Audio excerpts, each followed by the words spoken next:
Sir, आजच्या काळामध्ये lifestyle disorders ह्या खूप मोठ्या प्रमाणात वाढलेल्या आहेत. म्हणजे आपली दैनंदिन जीवनशैलीच अशा पद्धतीने होत चालली की त्यामुळे आपल्या जीवनशैलीमुळे बरेच आजार आपल्याला लागत आहेत. तर या गोष्टीच्या बाबतीमध्ये तुमच्याकडे कुठल्या प्रकारचे पेशंट्स हे खूप जास्त प्रमाणात येतात? मुळात आपण जेव्हा लाईफस्टाईल डिसीजेस असं म्हणतो तर आजचा जो पेशंट आहे त्याला ही जीवनशैली त्याची आधुनिक आहे, पण शरीर तर हे प्राचीनच आहे. बरोबर. आणि आयुर्वेदाने सांगितलंय, चरकांनी 5000 वर्षापूर्वी सांगितले की रोगस्य आहार संभवा, म्हणजे त्याला जे जे रोग होणार आहेत ते त्याच्या आहारामुळे आणि चुकीच्या विहारामुळे होणार आहे.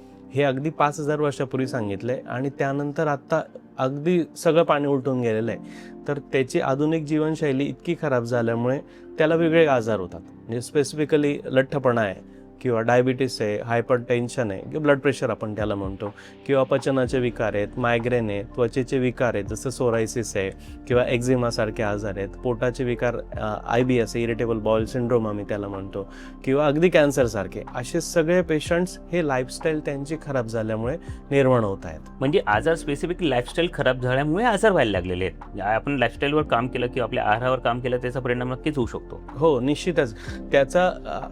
त्याचं रूट कॉजच त्याची चुकीची लाईफस्टाईल आहे बेसिकली. म्हणजे जसं आता एखादा पेशंट आहे की तो दिवसभर बसून राहतो, त्याला कुठली हालचाल नाही आहे, तर त्याच्यामुळे त्याच्या पाठीच्या मानेच्या मणक्यांमध्ये स्टिफनेस येणारच आहे आणि मग काही वर्षानंतर त्याची मान पाठ दुखतेच आहे. म्हणजे ही त्याची फक्त लाईफस्टाईल चुकीची आहे. मग त्याने जर निश्चित व्यायाम करायला लागला, नियमित व्यायाम करायला लागला, हालचाल करायला लागला, तर त्याची मानपाठ दुखणं बंद होऊ शकतं. म्हणजे आतापर्यंत आम्ही असं समजत होतो की आम्ही आधुनिक होत चाललो, म्हणजे आम्ही प्रगत होत चाललो आहेत, आमच्या लाईफस्टाईल आमचं जीवन सुखावह होत चाललेलं आहे, परंतु हे तर उलटं होतंय. निश्चितच.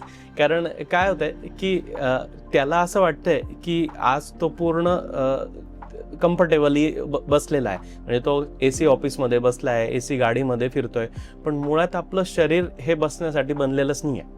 आपलं शरीर हे जास्तीत जास्त हालचाल करण्यासाठी बनलेलं आहे. ओके. म्हणजे आपण साधी गाडी जर बघितली तर ती गाडी आपण घेतली आणि चालवलीच नाही तरी ती लवकर खराब होते. बरोबर. त्यापेक्षा ती नियमित तिचं रनिंग असलं ती खराब नाही होत. हो. तसंच मानवी शरीराचं पण आहे. त्याला नियमित हालचाल असली पाहिजे, त्याची झोप आणि त्याची जेवण हे प्रॉपर व्यवस्थित राहिलं की ते खराब पण नाही होणार आहे. म्हणजे जसं एका गाडीला मेंटेनन्सची गरज आहे तसं मानवी शरीराला सुद्धा मेंटेनन्सची गरज आहेच. येस.